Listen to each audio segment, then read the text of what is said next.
Good morning. My name is Nathan Morris. It's February 5th, 2022. I'm here for the Ottawa Dads Walking Club. I'm in Ottawa, Ontario, Canada, and it's a frosty -17. And today's topic is setting achievable goals in an accountability club. Now, you might say, you didn't say accountability club, you said Ottawa Dads Walking Club. Yes, this is a combination organization. So the goals is to get dads together, to walk, get some camaraderie, chat and have fun. And as well, there's an accountability club. And I know there's COVID, and so the accountability club can be run over Zoom. And the whole purpose of an accountability group, as the name suggests, is to hold each other accountable. And so the way an accountability club works is you meet each week or 2 weeks, but I think each week is good because it's really easy to get off track with you once you set goals. I joked about this before. Once you set a goal, life starts dropping down obstacles, rocks in your path.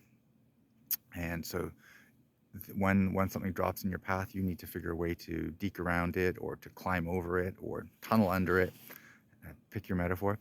And so one of the things that friends have sometimes asked me is, oh, so you're going to be setting people's goals. What are you, some like goal setting guru? No, I'm not. I don't set goals. You set your own goals, because every person is going to come to the group. Every dad is going to come to the group with different goals. Now, I'm a little bit later, I'm going to talk about the framework that we're going to encourage if a person comes and says, I don't have goals. And that's the thing. I have been in that place in my life. I have not had goals, and it sucks to not have goals, because if you don't have goals, I find you start doing in life, one starts drifting like a boat without a rudder, and you start binge watching TV, spending hours and hours aimlessly surfing, reading random chat forums on the internet of dubious quality, and once you start drifting like that, I find you can start to feel frustrated because you're not getting traction going into the directions that you want to go. So each person sets their own goals.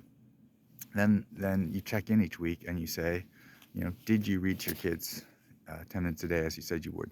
Did you go walking each morning? Did you add more whole foods? Whatever your thing. And if you did well, the group praises you. And just like your dog loves it when you pat it on the head and give it a treat, we like it too. Kids love praise, adults love praise too. So the group will praise you enthusiastically and wholeheartedly. Will, that's great. It's really great that you managed to get that reading done every night. That's a good feeling. You can't pay for that. It's that honest praise that's given authentically. It's a really happy thing to get. And then we troubleshoot. We don't blame you or criticize you if you didn't do it. We're not there to be your high school principal or something. We troubleshoot. So first of all, okay, so you didn't do the reading. Okay, what happened? Were you too tired? Did you sometimes what we're going to realize is the goal might need to be changed. So if you are not motivated, really, sometimes you think of a goal in your head, but you don't really like the thing. You can only do something by pushing yourself for a short period. Eventually, you start to have to be self-motivated because you really like it. Like if you look at a person who's doing training for a marathon and stuff, a really serious person, they're not hating it every train. They're actually looking forward to it. Ditto the person who's in love with their music practicing, or in love with a reading enthusiast who loves reading. So let's go all the way back to that first goal setting stage. If a person might come with a bunch of goals, and that's good. So one of the things we do, let's take a person first who's not sure what their goals are. There's a couple simple categories like body, health and fitness, mind, working on reading and learning. And learning doesn't have to take place within the walls of school. It could take place in your bedroom or in your rec room. And spirit, boosting your spiritual side could, for some people who are people of faith, you might want to be working in your faith community or working with the book of your faith, or for people who aren't religious, there's natural spirit. There's things that aren't faith-based, like achieving transcendence through beautiful music, art, being in nature, and being in awe of the Milky Way, or of beautiful beautiful park environment. There's also things like they're not really I don't know if they're spiritual, but there's like values and practices like patience and discipline, and I think you can make that a goal that you try and work on too. One of the nice things about those sort of conceptual values and practices is you get a lot of bang for your buck. If you start working on your patience, you can be more calm as a driver, lowering your stress on the road. You can be more calm as a parent when children repeatedly throw down food onto the floor. And it's an enjoyable memory now that the healing balm of time has passed. But yes, the throwing of food on the floor, because it's not what they want with toddlers. It helps you deal with work stress or family stress. So, and then there's some other categories that didn't sort of fit into those that things like parenting goals, career goals, hobby goals. Hobby goals is a really good one because we are often in life so focused on all the stuff we have to do that those fun things, little so-called cherry on top, those often get kicked to the wayside. But if you can work more on your woodworking, your pottery, those more enjoyable things, that's a good thing. And we might have to do a little bit of tweaking as a group if we feel a person's goals are not going to work well with them. Like, let's say a person comes to the group with 3 negative goals, which are goals not to do things.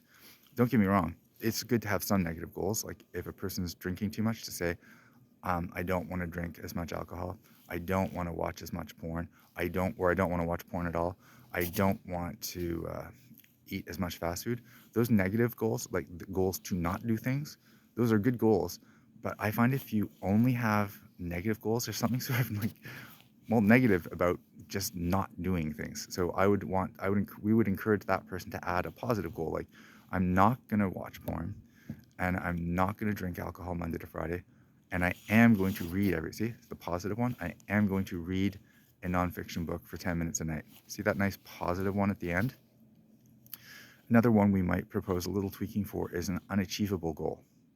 Sometimes things aren't truly goals, they're more like a vision. Like, let's say a dad in the group said, I want to be a professional stand-up comic. That's not really a goal that we can work on this year. That's more like a vision for the next 5 or 10 years. Like, that's a long vision, right? But maybe we would say, how about tweaking that to, I will go to the open mic stand-up night at my local comedy club every Tuesday, and I'll go up on that stage. That's an achievable goal because you can get up there and do that every week, and that's going to slowly start moving you upwards towards your longer term vision. We also might suggest some changes if a person's goals, we feel they're unbalanced using like a teeter-totter metaphor. Like, let's say a person comes and they have 3 weightlifting goals. First of all, I think weightlifting is a great thing. I think it really boosts your mood and gives you a good sense of energy. However, if a person has 3 weightlifting goals, I just worry that if you could think back to that mind, body, spirit, and values thing, like they're unbalanced on the teeter-totter towards body. I mean, don't get me wrong, their body's gonna get strong and fit, and that's great. But I would encourage that person to add a mind goal or a spiritual goal. How about adding, is there anything? And then they'd say, oh yeah, I really feel connected to nature when I go out to my family, the lake that my family lives near in the country. And it's like, okay, do you want to add that as one of your goals? Get out to that lake once a week. And so just to review, every person sets their own goals. The group might encourage a bit of tweaking on your goals. The group holds you to account every week in a friendly way. It's a friendly, collegial thing. It's not stressful. It's supposed to be enjoyable and uplifting. We praise you if you achieve your goals, and we troubleshoot if you didn't achieve your goals. Now, we're going to that's the end of the chat part of this morning, our little morning talk today. And now we're going on to the last part, which is the push-ups. Now, unfortunately, I did want Nico to be the Ottawa Dads Walking Club mascot, but unfortunately he could not join us today because if anyone witnessed yesterday's fiasco in which I had his leash tied to my arm and I face planted in the snow. So an unintentional comedy, adding an unintentional comedy to the morning proceedings. So this is now one of the things I'm doing is for the Ottawa Dads Walking Club in March is doing a 620 push-up challenge, 10 push-ups, jog, and 10 push-ups. And I'm going to try and get local dads to come out and do that with me in the morning. I was thinking of doing it at 6 in the morning, but I started to realize that there'd probably be like one person who would do that with me. So maybe 7 is more realistic. And the wheels are still turning of thinking. And so now, I'm demonstrating all the month of February to show that commitment, because a lot of people talk and say a bunch of stuff on the internet. And so how much of that is true, we don't know. Here, I'm actually going to do the push-ups. And so I'm doing push-ups, jog, push-ups. And so I said I'd do 10 a day, but I'm augmenting it by 1 to add a little bit of drama. So this is going to be 14 today.